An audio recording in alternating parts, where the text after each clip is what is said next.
नमस्कार। हमारे साथ हैं वरिष्ठ पत्रकार चंद्रभूषण पांडे जी और आज बात करेंगे फिर एक बार बिहार में जो ताज़ा राजनीतिक स्थिति है उस पर, उपेंद्र कुशवाहा वर्सेस नीतीश कुमार। सर, अब मामला तो पारिवारिक हो गया है, अब बेटे की बात हो रही है, तमाम तरह की बात हो रही है, इसको कैसे देख रहे हैं आप?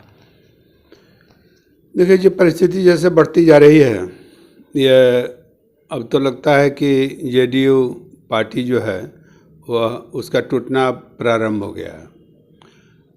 जो पिछले दिनों तक कल तक बातें होती रही हैं, बात आगे बढ़ गई है। किसी भी पॉलिटिकल पार्टी का बेस उनके कार्यकर्ता होते हैं और ऊपर में चुन करके उनके सदनों के प्रतिनिधि होते हैं, विधानसभा, विधान परिषद या लोकसभा, राज्यसभा।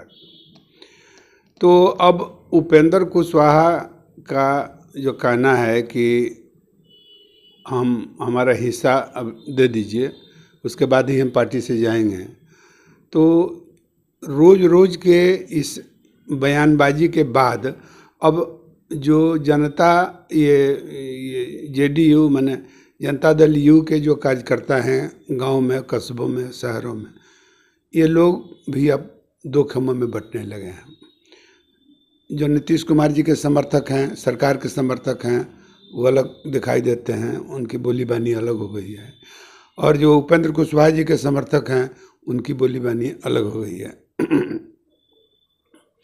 लेकिन एक बात सामान्य है कि ये दोनों कार्यकर्ता जो ग्रामीण क्षेत्रों में, शहरों में हम लोगों से मिला करते हैं, हम लोगों से बात होती है, उन लोग वो अब सब की राय हो गई है कि आखिर राजद के साथ, लालू जी के पार्टी के साथ जेडीयू का क्या डील हुआ है, किन चीज़ों पर समझौता हुआ है, यह बात जानने की हसरत सबको है। मैंने इसको सार्वजनिक चाहता है वो लोग चाहता है कि हम लोग कार्यकर्ता हैं, हम लोगों को भी जानना चाहिए, क्योंकि हम लोगों का भविष्य इसी दल से जुड़ा हुआ है और कल क्या होगा उस बात को जानना जरूरी है कि क्या वह सही हो रहा है कि गलत हो रहा है।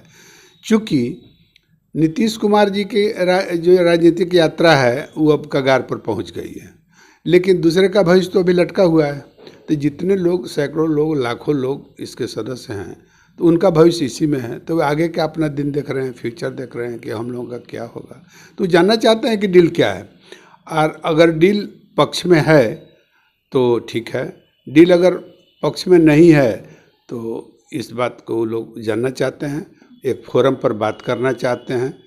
जैसे कि उपेंद्र कुशवाहा जी कह रहे हैं कि कार्यकारिणी की आप मीटिंग बुलाइए, उसमें उन बातों को रखा जाए और उसमें स्पष्ट आप सभी बातों को बताइए ताकि हम लोग भी जान सके कि आपने क्या डील किया है।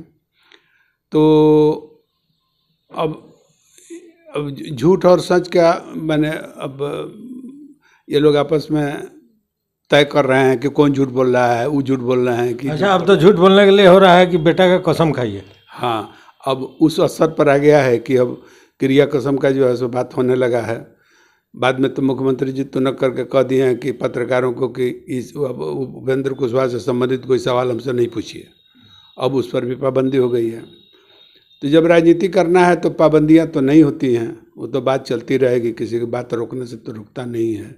तो बात तो बहुत आगे बढ़ रही है और अब सर्वना की स्थिति पर यह सब चीज़ पहुंच रहा है।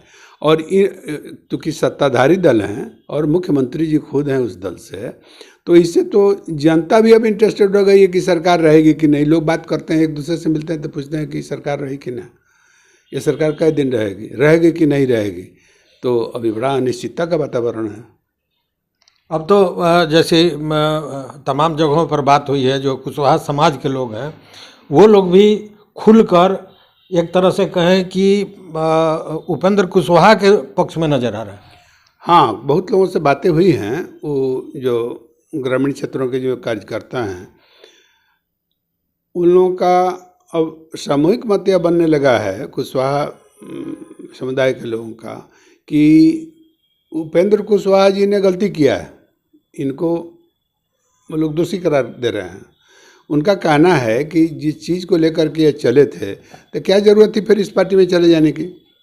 वो अपने संगठन को मजबूत करते, आगे बढ़ाते मतलब जदयू के साथ ही मिले, इसको गलत मान रहा है। उसी को लोग गलत मान रहा है, क्योंकि जिन स्थिति में नीतीश कुमार जी पहुंच गए हैं उस स्थिति में इनका साथ देने का कोई कारण नहीं था।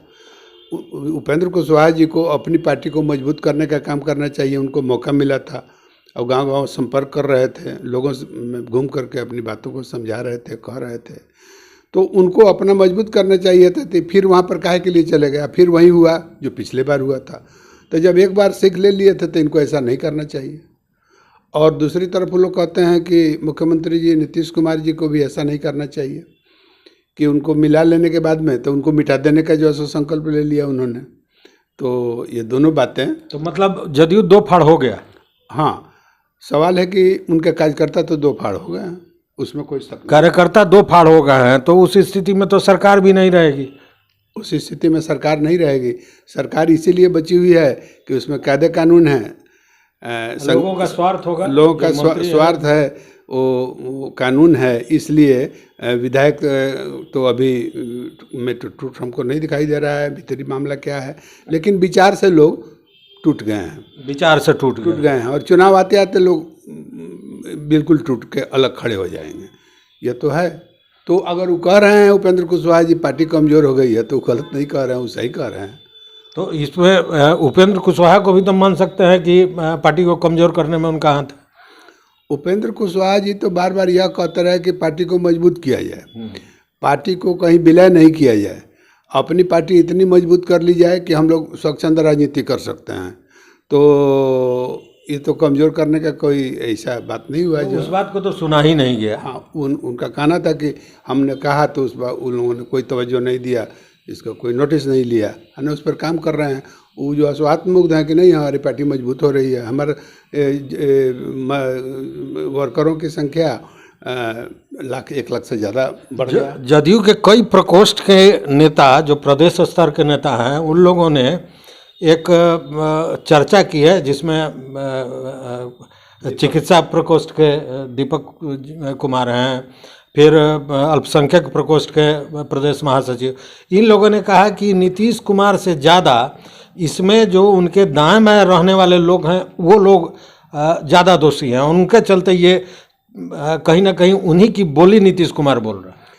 तो इससे साबित हो रहा है कि नीतीश, ये जो उपेंद्र कुशवाहा जी बोल रहे थे, अब वह बात अब जिला स्तर के लोग या प्रकोष्ठों के प्रधान महासचिव ये लोग बोलने लगे हैं। तो उनका ये लोग अब कहने का मतलब कि अब सामने लोग आना शुरू हो गया है, अब धीरे धीरे लोग आना शुरू हो गया है, इसके बाद जमात बड़ा हो जाएगा। ये बात सही है। तो कहने का मतलब सर कि जो हम लोग याद होगा जब लालू जी आए थे और वो पिछड़ी जातियों की बात करने लगे थे, तो लोगों ने कहा कि भले उनके लिए कोई काम करे नहीं करे, लेकिन उन्होंने आवाज़ दी। तो उपेंद्र कुशवाहा जो पहले अकेले आवाज़ उठा रहे थे, अब उनका आवाज़ गली मोहल्लों में लोग उठाना शुरू कर दिए हैं, मतलब कि उन्होंने आवाज़ दिया है। अब देखना है कि ये आवाज़ कितनी दूर तक जाती है। अब तो काउंटडाउन शुरू हो गया है कि अभी मैंने कब समाप्ति के तरफ ही बढ़ रहा है, लोग इसको गिन रहे हैं। और विपक्ष के नेता खुल कर के कह रहे हैं कि सरकार नहीं चलेगी, सरकार गिर जाएगी। तो अब तो बजट आ रहा है, तो बजट तक तो सब चीज़ ठीक रहना ही चाहिए किसी तरह, लेकिन बजट के बाद ये सरकार लड़खड़ा चुकी है और इससे बिहार को बड़ा हानि हो रहा है। कोई स्टेट में सरकार राज्य के विकास के लिए, राज्य में प्रशासन के लिए होती है, और कुर्सी ही बचाने में अगर मूल समय लग रहा है इन नेताओं का, तो ये बड़ा दुर्भाग्यपूर्ण है। और 30-32 वर्षों में जो कुछ हुआ था, अब वो समझिए कि पीछे से समूचा धाराशाही होना शुरू हो गया है। जैसे पुल टूट रहे हैं, उसी तरह लोगों का विश्वास टूट रहा है। तो सुना आपने, सर ने कहा कि काउंटडाउन शुरू हो गया है। काउंटडाउन 2 का, एक तो जदयू के 2 फाड़ में बंट जाने का, और दूसरा काउंटडाउन कि सब सरकार कब गिर जाती है। तो देखते हैं आगे क्या होता है। बहुत बहुत धन्यवाद सर। Thank you sir. तो देखते रहिए मत अभिमत। अगर चैनल पर नए हो तो निश्चित रूप से सब्सक्राइब कर लीजिए, शेयर कीजिए और अपना कमेंट इस पर जरूर दीजिए। बहुत बहुत धन्यवाद।